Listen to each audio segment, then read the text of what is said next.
Cuando hablamos de carácter evangelístico, estamos hablando de las buenas nuevas de salvación, buenas noticias. Y esto tiene que ver con la filosofía del reino de los cielos. Esto tiene que ver con las características de ese reino, que pocos predicamos de ese reino. Predicamos de todos los temas en la iglesia, pero no conocemos el reino de los cielos, a donde vamos a vivir por la eternidad. Pero quiero hacer un énfasis en este momento. Cuando hablamos del reino de los cielos, hablamos de la iglesia de Jesucristo. Nosotros somos los representantes legales de ese reino aquí en la tierra. Somos embajadores. Somos extranjeros en esta tierra y representamos ese reino. Representamos el reino de los cielos. Amén. Pero tenemos que conocer en qué consiste ese reino de los cielos. ¿Cuál es el producto del reino de los cielos? Se llaman los principios fundamentales del cristianismo. Ese es el producto que hay que anunciar. Llevamos la palabra de Dios por todas partes. Predicamos el evangelio, pero el evangelio a veces es mal predicado. He oído predicadores que dicen que Dios mata a la gente por aquello de que el diluvio ocurrió y Dios tuvo que destruir la raza humana de esa época, los antidiluvianos.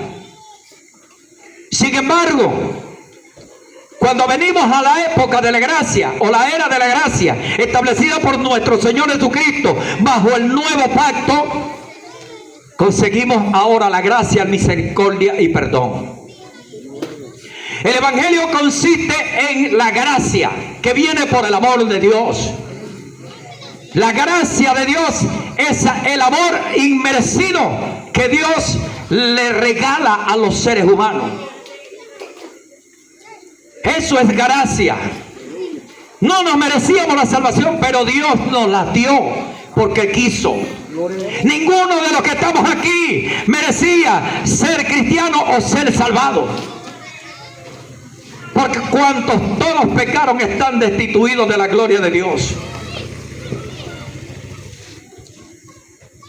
En esta época de la gracia que se predica, nosotros establecemos unos parámetros que corresponden a esa explicación o a esa enseñanza que tiene que ver con la formación del liderazgo y con el rescate de las almas. Y el pastor tiene, por supuesto, un trabajo arduo, pero tiene que tener la capacidad para enseñar la palabra de Dios. No un neófito. Nosotros necesitamos prepararnos y estar seleccionados y ser llamados por Dios en los dones ministeriales.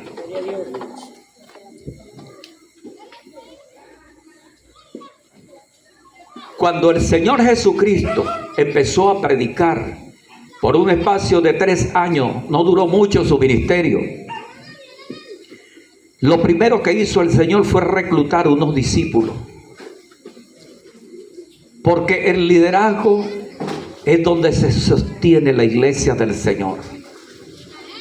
Y ahorita Dios necesita 1.000 millones de líderes.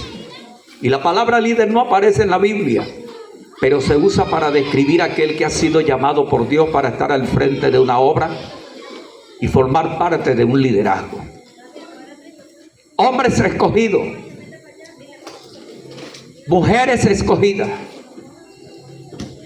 seleccionados por el Espíritu Santo.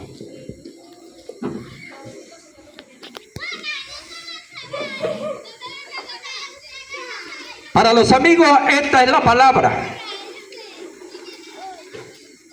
Dios no condena al hombre. Dios no mata al ser humano, porque todas las cosas cambiaron cuando vino Jesucristo. Y a Jesucristo se le entregó toda la autoridad de este asunto.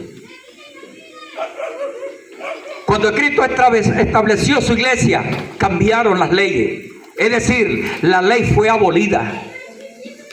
El Dios del Génesis, que destruía a los seres humanos, eso no existe más.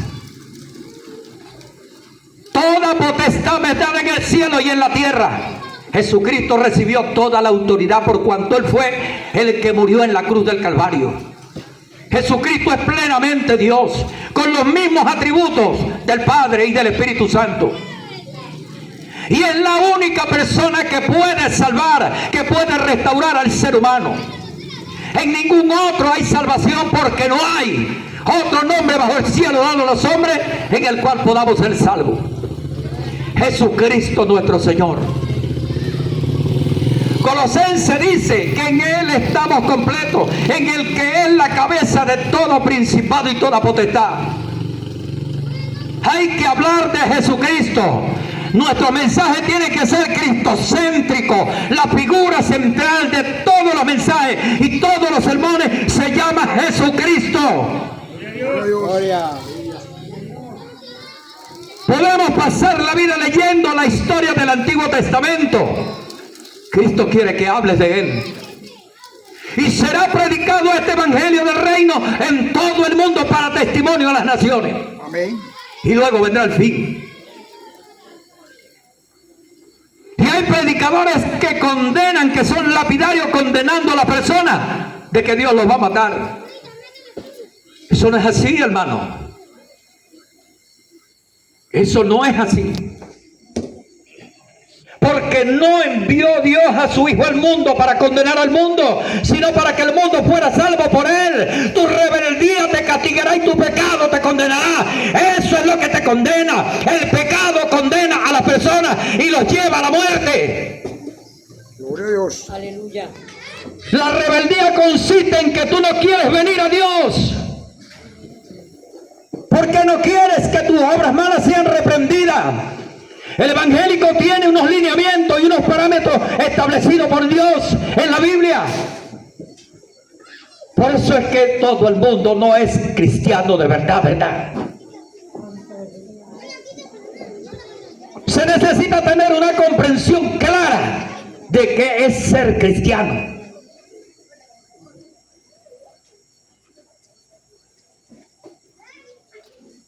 Cristiano no es todo el mundo.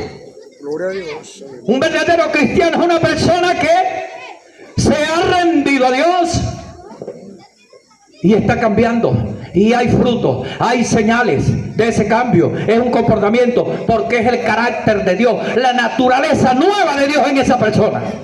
Amén, aleluya. No es mi naturaleza ni mi carácter. Dios quita mi carácter, que es malo, maligno, y forma el de Él en mí cuando yo me rindo a Él. Gloria a Dios. Por eso le decía, ser portador de la presencia es una cosa, sentir los movimientos por el Espíritu Santo es otra cosa. Pero lo difícil es ser portador de su presencia. Cuando tú vayas a orar por un enfermo, sea sanado. Cuando tú vayas a orar por una persona que tiene una influencia demoníaca, sea libre. Sin aspaviento, sin muchas cosas, con autoridad. Tú le hablas a la enfermedad, tú le hablas al endemoniado y se tiene que ir la enfermedad y tiene que correr el diablo también. Gloria a Dios. Aleluya. Por eso yo extraño mi época.